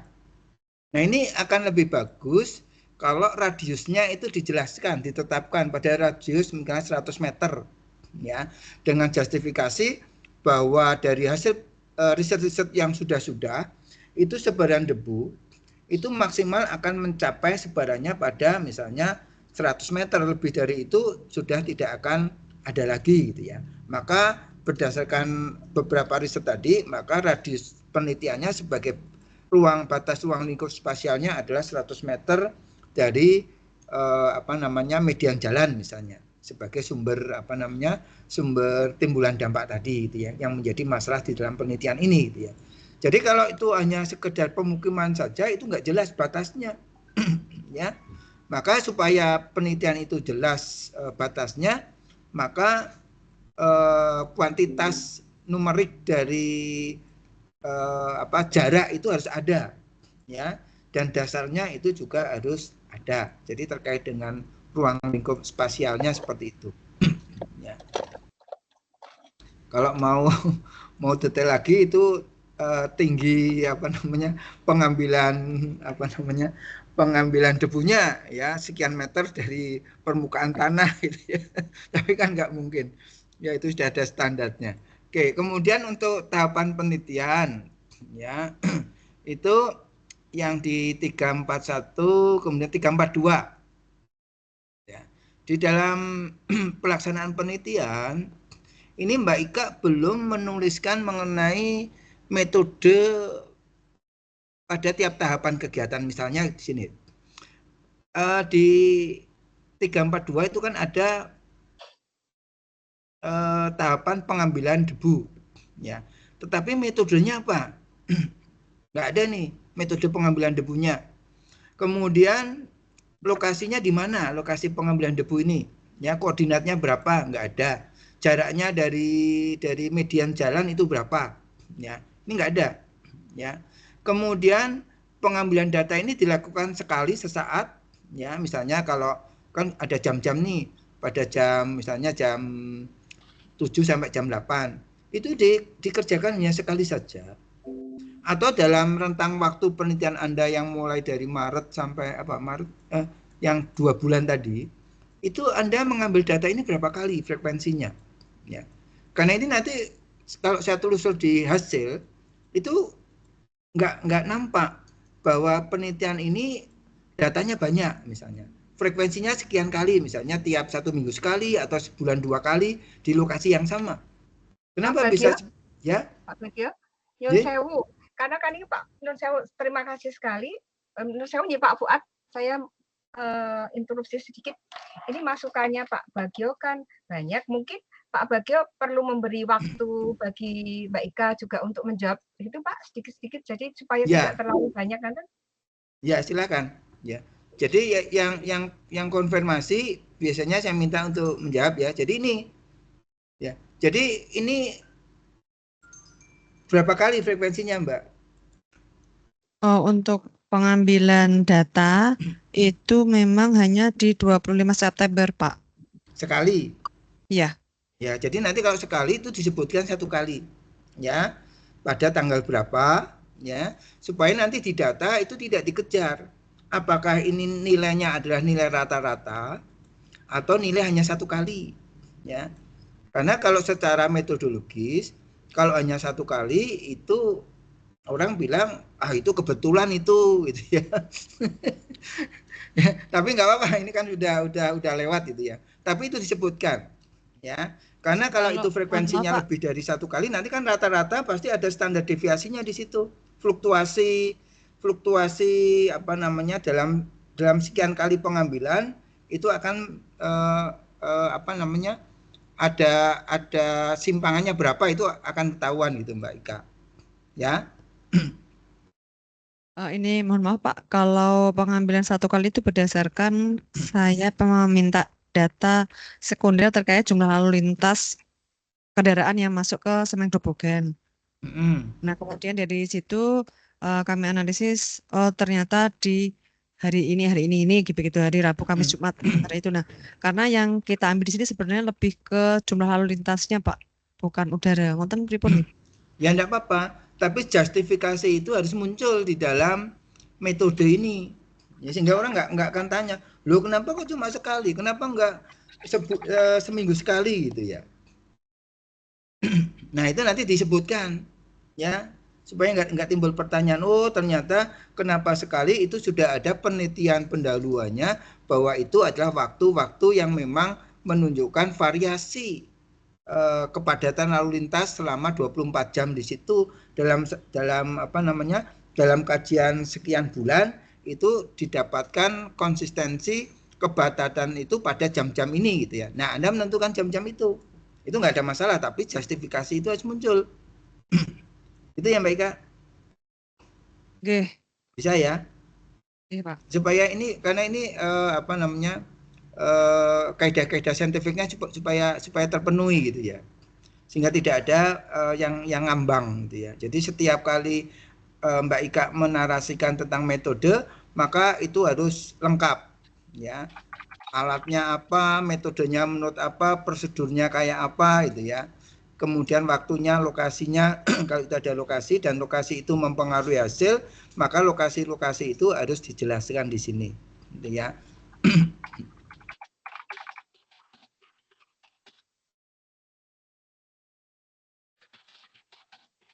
Terus ini masih agak ini yang apa namanya penulisan di 3.6 di metode ya. Ini kan masih banyak Anda menuliskan peneliti mengolah data, kemudian peneliti akan melihat, peneliti akan menghubungi, peneliti menunjukkan ya. Jadi kata-kata peneliti nggak boleh ada Mbak Ika ya. Jadi prosedur yang dilakukan. Karena ini kan laporan penelitian ya. Jadi dilaporkan saja prosedur yang Mbak Ika lakukan di pada waktu penelitian itu seperti apa. Kemudian prosedur itu ada referensinya tidak. Kalau ada referensinya dimunculkan menggunakan kalimat-kalimat yang pasif kan itu ya. Jadi kalimat kata-kata peneliti itu nggak jamak itu ya. Muncul di dalam penulisan di dalam metode studi itu ya. Jadi nanti itu diubah kembali itu ya. Kemudian juga analisis data itu kan Anda masih menuliskan peneliti akan, padahal ini kan sudah selesai kan gitu ya. Jadi metode analisisnya apa disebutkan saja. Jadi data apa akan dianalisis dengan apa, kemudian metode analisis itu sumbernya dari mana itu dijelaskan. Misalnya kalau Mbak Ika menggunakan modeling AirMod, nah modeling AirMod itu referensinya apa? Itu ditunjukkan di situ, ya.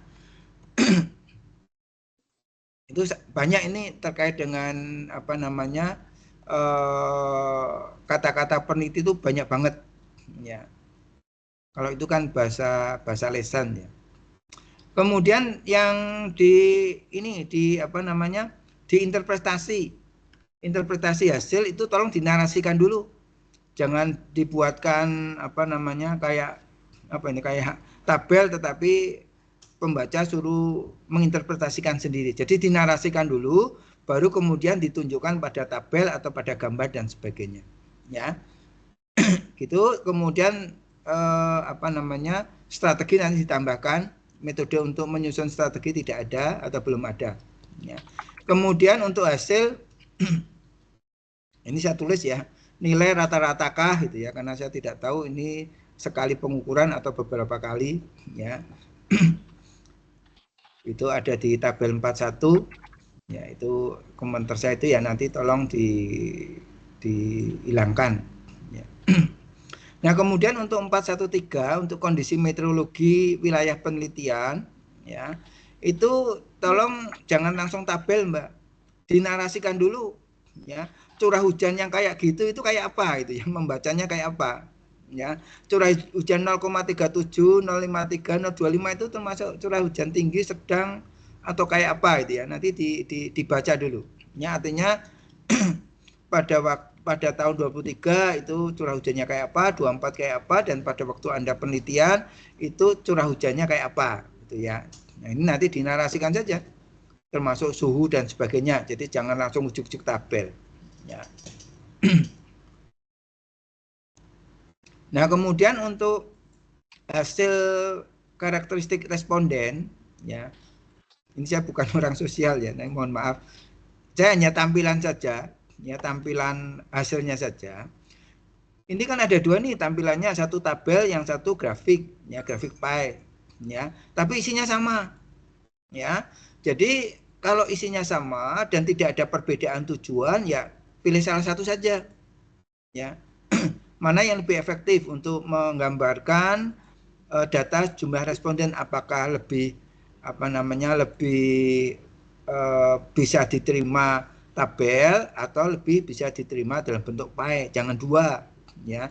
Kalau dua ini, kalau satu itu menunjukkan kuantitas, satu menunjukkan tren, itu boleh.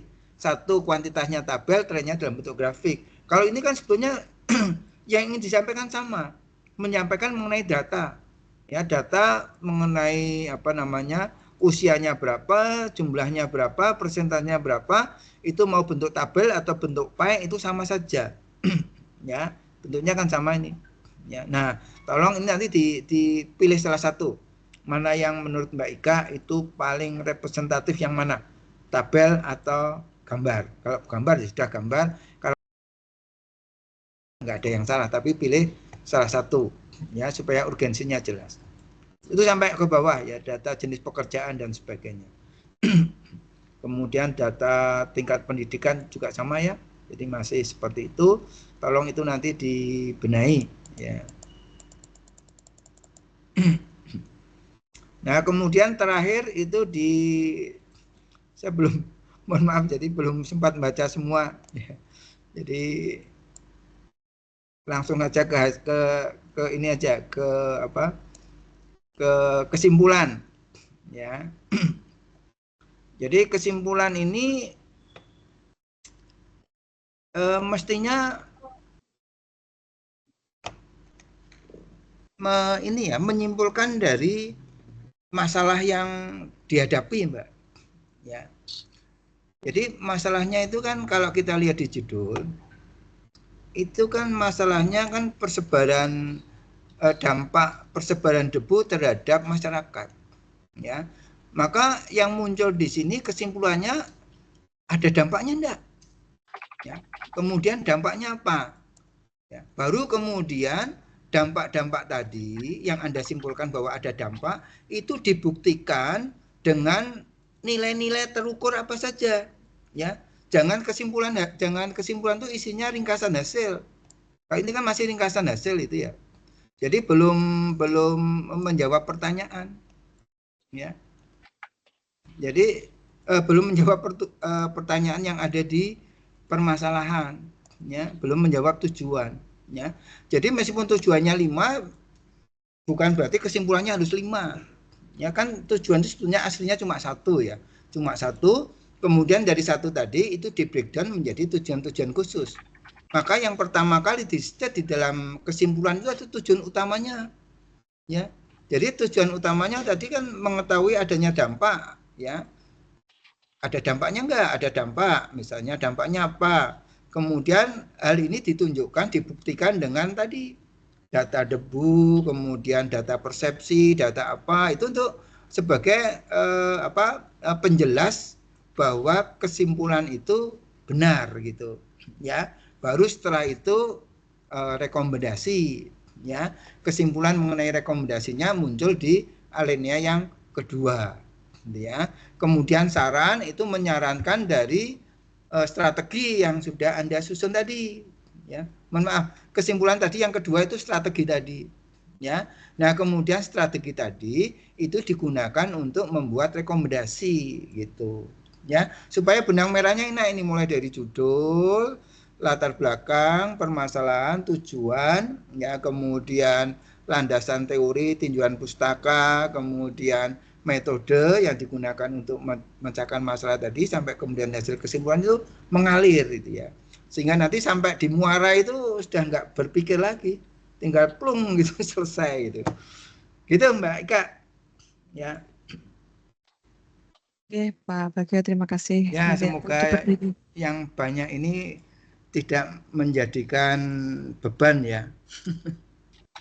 Oke, Pak, satu lagi Pak yang saya tanyakan tadi terkait dengan kalau misalnya pakai analisis dampak berarti kan harus ada analisisnya di dalam. Tadi ada opsional misalnya apabila ini diganti judulnya juga tidak apa-apa gitu kan. Kalau misalnya misalnya ini Pak, jadinya analisis persebaran debu ini kan isinya memang lebih ke persebaran debu. Apakah diperbolehkan Pak? Nah, Ya, kalau mungkin boleh saja ya, tapi nanti didiskusikan dulu lah ke pembimbing ya, supaya nanti untuk menghindari analisis dampaknya itu ya. Sebetulnya dampaknya masih bisa kok, artinya dampak ini Anda menghitungnya dari persepsi tadi, ya, bukan dampak, bukan dari Anda batasi kan itu ya, bukan dampak secara fisik ya terhadap kesehatan atau apa, enggak, tapi dampaknya ini ke masyarakat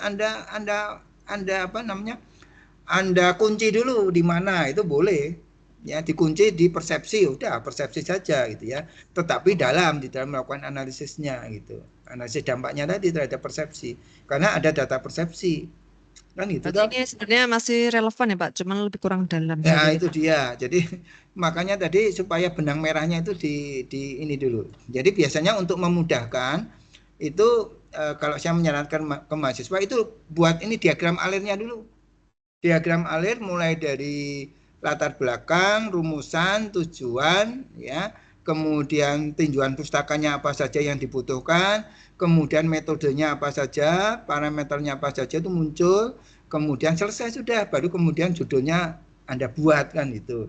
Itu nggak akan keliru kalau Anda sudah membuat aliran tadi. Tapi kalau alirannya itu sudah dibuat tetapi kemudian tidak dilihat lagi, nah itu nanti ke belakangnya jadi kacau, ya.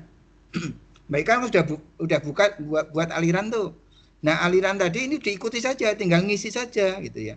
Kalau itu kemudian aliran itu diabaikan, kemudian Mbak Ika membuat lagi gitu ya, tanpa berkonsultasi dengan aliran yang sudah dibuat tadi, itu pasti akan berantakan. Ya, karena pegangannya di situ kok. Ya. Nah, nanti tolong itu nanti bisa didiskusikan lah dengan lebih lanjut ya terkait dengan label judulnya. Ini nanti menyesuaikan label ini. Jadi isinya jangan menyesuaikan judul. Judul itu menggambarkan mengenai isi, jangan terbalik. Ya. Jadi kalau ada mahasiswa datang ke saya, yang saya tanya bukan judul penelitiannya, masalah penelitiannya apa. Nah, baru setelah masalahnya ada, mau dipecahkan dengan cara apa, dibuatkan prosedurnya. Nah, kemudian labelnya itu tinggal kita buat saja kan itu. Jadi judul itu terakhir. Ya. Jadi nanti isinya dulu Mbak Ika. Nanti didiskusikan dengan pembimbing isinya itu apa, fokusnya apa, kemudian labelnya baru dibuat. Ya. Jadi jangan isi menyesuaikan judul, judulnya menyesuaikan isi, nanti bingung nanti kalau isi menyesuaikan judul nanti bingung. Begitu Mbak Ika. Iya Pak, Teman-teman. Jadi waktu saya kembalikan ke penguji ke pembimbing. Oke, baik, terima kasih Pak Bagio atas masukannya ya. Oke, saya sepakat tadi dengan masukan Pak Bagio, terutama tadi ya terkait dengan tujuan penelitian. Memang tujuannya ini masih levelnya belum menunjukkan level seorang master ya. Jadi nanti diperbaiki lagi. Kemudian terkait juga dengan kerangka alur pemikiran itu juga nanti bisa direkonstruksi lagi. Dan juga beberapa hal ya tadi mungkin untuk mengelaborasi lagi tinjauan pustaka tentang dampak persebaran debu bagi masyarakat. Kemudian juga metode ini setiap tujuan itu harus ada metodenya. Saya kemarin sudah sampaikan ke Mbak Ika ini, terutama di tujuan ketiga ini kan metodenya kemarin belum nampak untuk membuat rekomendasi. Kemudian sudah diskusi kami 2 minggu lalu atau kayak itu sudah saya minta untuk melengkapi itu. Terakhir untuk kesimpulan juga tolong nanti bisa diperbaiki lagi. Terima kasih Pak Bagio atas masukannya. Kita masuk ke pembimbing 1 ini. Prof. Hartuti, monggo silakan Prof. Hartuti. Waktu dan tempat kami persilahkan. Nggih, matur nuwun Pak Fuad nggih. Assalamualaikum warahmatullahi wabarakatuh. Pak Bagio? Pak Bagionya pergi. Ya, Pak Bagio. Ya Pak Bagio. Pak Bagio, terima kasih banyak masukannya Pak Bagio yang sangat rinci ya. Mbak Ika tadi sudah dicatat semua nggih Mbak Ika? Oke, sampun Bu. Nggih. Nanti selain yang disampaikan oleh Pak Bagio, saya juga yakin nanti Pak Bagio akan bisa memberikan masukan yang tertulis ya, atau mungkin orek-orekan atau apa gitu ya. Kagungan ya Pak Bagio? Ya, nanti saya kirim. Nanti saya kirim ke Mbak Ika. Yeah. Biasanya saya ditagih terus Mbak Ika. Ya biasanya tuh saya dinilai Mbak Ika, ini saya gantian nagih Mbak Ika. Ya Pak. Mau hard file atau soft file Pak Bagio? Saya kirim soft file aja nanti. Oh, nggih. Catatan-catatan nanti yang masukan-masukan nanti saya kirim aja ke Mbak Ika supaya nanti mudah dipahami lah nanti bagian mana nanti di laporan tadi nanti saya supaya gampang saya kasih kotak aja lah, saya kasih kotak nanti saya tulis kalimatnya di masukkan saya di kotak tadi kemudian gitu ya biar gampang gitu. Ya baik. Karena saya gaptek kalau pakai yang lain-lainnya nanti saya bingung sendiri. Ya, tapi masukan Pak Bagio itu terima kasih sekali Pak, sangat konstruktif ya. Saya tidak mendalami terkait debu debu polusi gitu ya Pak. Debu itu bukan ilmu saya ya, tapi masukan dari Pak Bagio ini sangat bermanfaat untuk Mbak Ika. Tadi secara teknis-teknisnya gitu ada nggih Mbak Ika. Tapi kan ini juga ujiannya kan direkam nggih. Nggih, direkam, Bu. Ya, direkam. Jadi nanti Mbak Ika bisa sambil melihat ulang begitu ya. Iya. Ini kan memang baru seminar hasil Mbak Ika, jadi jangan kecil hati. Karena memang ini malah bagus, ini ada tahapan seminar hasil ini ya sebelum ujian yang sesungguhnya ya. Kalau S1 itu kan nggak ada ya, nggak ada seminar hasil langsung ujian. Kalau S2 ada, S3 juga tentu saja ada. Ini merupakan forum yang bagus ya, karena ketika seminar yang pertama baru seminar proposal itu kan baru rancangan. Kemudian ini seminar hasil itu adalah hasil dari lapangan dan ya inilah hasilnya begitu ya. Jadi jangan kecil hati bahwa inilah hasilnya. Nah, ini kan karena pengujinya kan bertambah ya sehingga pendapat itu juga atau ide itu kan juga bertambah ya. Nah, ini nggak apa-apa karena ini merupakan masukan-masukan yang konstruktif yang nanti akan mengarahkan sehingga hasil atau tulisan tesis Mbak Ika ini menjadi lebih sempurna ya sehingga ketika nanti ujian itu sudah merupakan bentuk yang bagus gitu. Ini saya juga paham karena ini kan Mbak Ika baru menulis, kemudian ini seminar hasil ya. Jadi memang catatan saya adalah tadi yang pertama ya Mbak Ika itu dari PPT-nya. Ya, nanti kalau ujian itu PPT harus hanya 15 halaman begitu ya. 15 maksimal 20 itu pun termasuk judul ya. Karena ujian itu memang cuma sebentar ya. Cuma sebentar. Kalau proposal itu lebih heavy ke rancangan apa yang akan dilakukan. Seminar hasil ini adalah pada hasilnya, gitu ya. Sejauh ini hasilnya bagaimana. Nah, nanti di ujian itu sudah keseluruhan ya. Keseluruhan itu artinya juga keselarasan antara proposal dengan hasil ya, hasil dan pembahasan kemudian sebagai sebuah bagian yang utuh ya, sebuah kesatuan yang utuh begitu. Karena kalau di dalam metode itu masih itu biasanya itu kalau seminar hasil begini itu tadi saya sudah nguji juga barisan nguji, saya sudah sedang mereview hasil juga begitu ya. Itu masih terlupa kadang digunakan kata akan gitu ya. Padahal ini kan sudah selesai.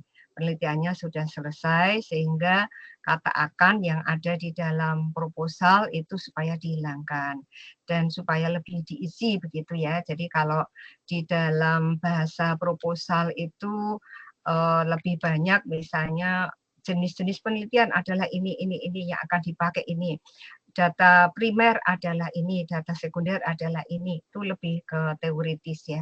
Nah, ini di dalam seminar hasil ya, sudah hasil penulisan tesis ini, kata yang merupakan rancangan-rancangan itu harus sudah dihilangkan dan sudah harus diisi apa yang betul-betul dilakukan di lapangan ya. Tadi sebagaimana disampaikan Pak Bagio tadi kan, misalnya terkait pengukuran udara, misalnya itu lokasinya, titiknya itu di mana saja. Kalau ketinggiannya tadi nggak bisa diukur ya berarti kan nanti lokasi saja, lokasi itu di mana.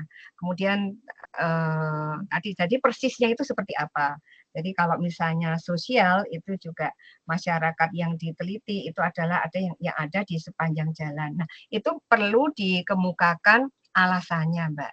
Jadi kenapa yang diteliti itu adalah yang bertempat tinggal di sepanjang jalan gitu ya. Jadi itu ada di dalam syarat-syarat, namanya itu kalau di dalam sampling itu adalah syarat sampel gitu kan. Syarat sampel misalnya yang pertama sudah berusia dewasa ya, sehingga bisa memahami pertanyaan-pertanyaan yang diajukan gitu. Kemudian yang kedua itu rumahnya gitu. Rumahnya di sepanjang jalan X gitu ya, dengan asumsi bahwa inilah yang paling merasakan dampak dari lalu lintas yang timbul di sekitar pabrik di sepanjang jalan menuju ke pabrik semen gitu ya. Jadi ada reasoningnya. Reasoningnya adalah ini begitu. Nah nanti kalau reasoning itu sudah lengkap maka itu akan menjadi justifikasi ya. Jadi tadi yang disampaikan Pak Bagio itu adalah spasialnya itu yang ada di sepanjang jalan, alasannya apa gitu. Nah nanti kemudian untuk samplingnya dulu Mbak Ika sampaikan itu ada berapa RT gitu ya Mbak? RT atau RW ya? Iya, iya Bu. Ya itu. Nah itu lebih jelasnya saja Bu, Mbak, dibikin bagan saja. Dibikin bagan itu jadi responden ini ada di RT ini, RW ini ada berapa, RT ini ada RW ini ada berapa gitu. Nah itu sehingga di dalam metode itu komplit gitu. Ketika komplit maka pembaca itu akan dapat memahami dengan jelas apa yang dilakukan oleh peneliti ya. Dan memang kalau kita menulis artikel itu kan juga harus precise ya, harus presisi betul gitu. Yang dilakukan itu apa, yang persisnya itu apa, sehingga peneliti-peneliti berikutnya itu bisa mengikuti begitu ya, atau menjadikan metode yang sudah digunakan oleh Mbak Ika itu untuk diterapkan oleh mereka di dalam penelitiannya gitu. Itu memang harus persis, coba nanti dicocokkan lagi ya Mbak, di streamline ya, dicocokkan betul antara tujuan, kemudian hasil, kemudian dengan kesimpulan. Nah, supaya kita bisa membuat kesimpulan yang lebih yang lebih padat begitu, mohon nanti gini Mbak Ika, di setelah setiap bahasan hasil itu diberikan sub kesimpulan. Ya, misalnya kalau bagian saya tadi yang saya biasanya ke sosial yaitu ya di bawah setelah bahasan-bahasan mengenai persepsi itu, nah di bawahnya itu ada sub kesimpulan gitu ya dari rangkaian bahasan-bahasan yang sudah dituliskan sebelumnya begitu. Nah nanti di dalam kesimpulan itu adalah ringkasannya, ya ringkasannya. Tetapi juga kalau pembahasan itu kan tidak hanya data primer ya, tetapi data primer plus sekunder kan. Data primer yang lapangan, kemudian nanti di conformity ya, dijejerkan begitu ya dengan penelitian-penelitian sebelumnya gitu. Jadi misalnya kalau penelitian tentang persepsi masyarakat di sini di lokasi ini adalah bla bla bla bla. Nah, itu sama atau berbeda gitu ya dengan persepsi masyarakat di lokasi lain yang mengalami masalah yang sama gitu. Ya, mungkin ada penelitian yang tentang persepsi masyarakat terkait polusi debu yang tinggal di pinggir jalan raya ya, misalnya. Nah, itu bisa dibandingkan kalau di jalan raya X itu persepsi masyarakatnya begini, nah di lokasi saya begini. Nah, kaitkan dengan kondisi jalan. Nah, itulah kondisi jalan itu adalah hasil observasi, bahwa menurut hasil observasi kondisi jalan di lokasi penelitian ini adalah begini-begini, di sekitarnya merupakan kawasan perbukitan kapur begitu ya, sehingga polusi itu bisa berpotensi ya, polusi berpotensi itu menjadi lebih banyak begitu ya, karena kan memang karakteristik dari jenis tanah ya di kawasan itu kan memang tanahnya tidak padat dan bagus seperti halnya di kawasan yang tanahnya hitam misalnya ya. Tapi di kawasan kapur kan jenis tanahnya memang kalau saya tidak tahu persisnya deskripsinya seperti apa, tetapi kan memang kalau yang saya lihat di kawasan Grobogan dan sekitarnya, di kawasan-kawasan Kars itu memang potensi debunya kelihatannya lebih tinggi ya, karena memang jenis tanahnya itu seperti itu, abu-abu, dan ketika dia melesat ke udara itu lebih ringan mungkin ya, secara berat itu lebih ringan sehingga debunya lebih banyak misalnya begitu. Nah, coba kaitkan dengan penelitian-penelitian yang lain gitu ya. Dan tadi kalau saya amati selama presentasi tadi Mbak Ika belum atau mungkin sangat minimal menyinggung kata lingkungan ya Mbak. Ya tak tunggu. Sudah. Sudah mungkin kurang banyak Mbak. Jadi mulai sejak awalnya diawali itu adalah penelitian ini merupakan penelitian dari sisi lingkungan karena debu merupakan gini itu Mbak. Jadi nanti nuansa atau aura lingkungan hidupnya itu secara eksplisit ya, tidak implisit, tapi secara eksplisit itu muncul gitu. Ya bahwa misalnya menjelaskan tentang debu ini begini, nah itu tidak baik untuk kesehatan masyarakat yang tinggal di sekitar, bisa menyebabkan ISPA sehingga bisa menimbulkan dampak persepsi negatif dari masyarakat, misalnya begitu Mbak. Jadi ditarik penjelasannya itu mohon ditarik ke skop yang lebih luas bahwa ini lingkungan gitu ya, lingkungan dan lingkungan ini kaitan antara lingkungan fisik dengan lingkungan sosial gitu kan, ini abiotik ya, abiotik dengan lingkungan sosial. Nah itu jadi supaya lebih kental begitu. Kemudian tadi saya setuju dengan Pak Bagio supaya jangan menggunakan kata peneliti ya. Kata peneliti ini harus dihilangkan. Jadi di dalam naskah akademik itu digunakan bentuk kalimat pasif. Ya. Jadi dalam penelitian ini ditemukan bahwa gitu. Jadi bukan peneliti menemukan, bukan, tapi dalam penelitian ini ditemukan bahwa bla bla bla bla begitu. Ya, sehingga ini unsur subjektivitas itu kan memang dihindari begitu ya, dihindari sehingga lebih ke sisi akademiknya. Terkait dengan judul menyesuaikan isi itu monggo, saya juga setuju karena namanya saja ketika awal itu kan masih proposal ya, jadi itu propose.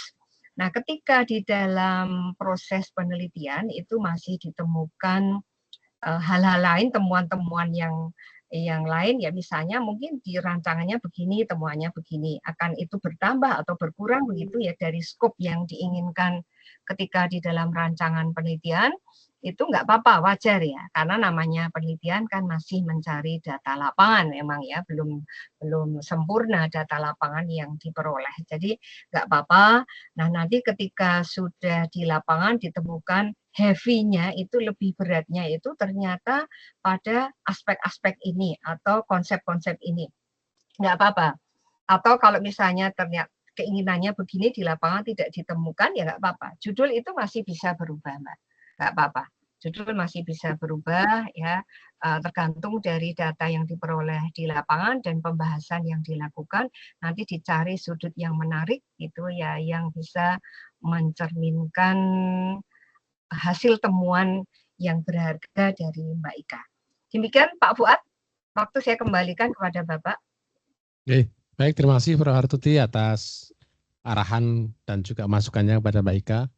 Saya kira kami para penguji sepakat bahwa memang naskah Mbak Ika perlu diimprove ya. Walaupun sudah konsultasi bimbingan, ternyata kalau yang baca lebih banyak orang, lebih banyak yang perlu disempurnakan. Iya. Dan Betul, ini Pak. saya kira Prof. Narseh tidak bisa join, jadi kami belum bisa mengumumkan hasil ujian SHP Mbak Ika. Silakan Saudari Ika menghubungi Prof. Narseh untuk melakukan ujian susulan. Terakhir dari saya mungkin Bu Narseh berhalangan ya Pak? Berhalangan Pak. Oke, berhalangan Prof. Oh. Apakah Mbak Ika sudah melakukan turnitin pada naskahnya? Berapa persen? Wis, bagus berarti. 15% Prof. Tuti. Untuk turnitinnya. Oh iya, bagus. 15 ya Pak, harus di bawah ya. 20 nih. Bagus kalau itu ya. Oke. Demikian untuk seminar hasil penelitian pada siang hari ini. Waktunya sudah menunjukkan jam 12. Terima kasih pada Bapak Dr. Subagio dan juga Pak Prof. Dr. Hartuti yang sudah berkenan hadir dan juga memberikan banyak masukan yang konstruktif untuk kesempurnaan naskah dari tesis ini. Sekali lagi terima kasih. Kami akhiri, kurang lebihnya mohon maaf. Assalamualaikum warahmatullahi wabarakatuh. Sugeng tindak Prof. Hartuti. Mohon doanya buat Mil. Matur Buat doa nuwun. buat Mil nggih. Nggih, Pak. Hati-hati Mau semoga tindak selalu kemana, sehat Bu Bu Tuti Tuti? di sana. Mau Umroh. umroh nggih. Ya, saya didoakan ya biar semangat. Oh iya, itu saya enggak cuma doa kalau Pak Bagio itu. Oh gitu ya. Semangat terus kemudian tak oyak-oyak gitu. Iya, Tak makasih. oyak-oyak bener. Iya. Maneman Pak, jangan Pak Sas Ya, itu ya. saya merasa gagal ngoyak-oyak Pak Sas itu. Oh, gagal aku nggak berhasil. Ya, sudah mutung-mutungnya mutung banget ya. Jadi Mutung akhirnya Tika Dewa. mutung tingkat dewa sampai nggak diurusi bener itu. Ya sudah sibuk dengan yang lain, tapi kan tetap sayang ya Pak. Saya tuh sayang banget gitu loh. Kan kayak Pak Bagio kan potensial sekali. Jadi mana-mana gitu loh Pak. Mosok ya pensiun rektor wagu tuh Pak. Kan naik otomatis. Oh iya, tapi kan wagu tuh Pak. Ya Matur kan? nuwun, selamat jalan. Semoga Nggih, matur nuwun aman. sangat. Sehat selalu. Nggih, matur nuwun. Izin keluar nggih Pak Fuad. Saya ada meeting lagi ini dengan mahasiswa-mahasiswa bimbingan. Nggih, matur nuwun, matur Terima nuwun. kasih Bu Tuti. Nggih, matur nuwun. Semangat ya Mbak Ika. Nggih Bu. Ya, ini sudah mau weekend toh. Hari bukan ini sekarang.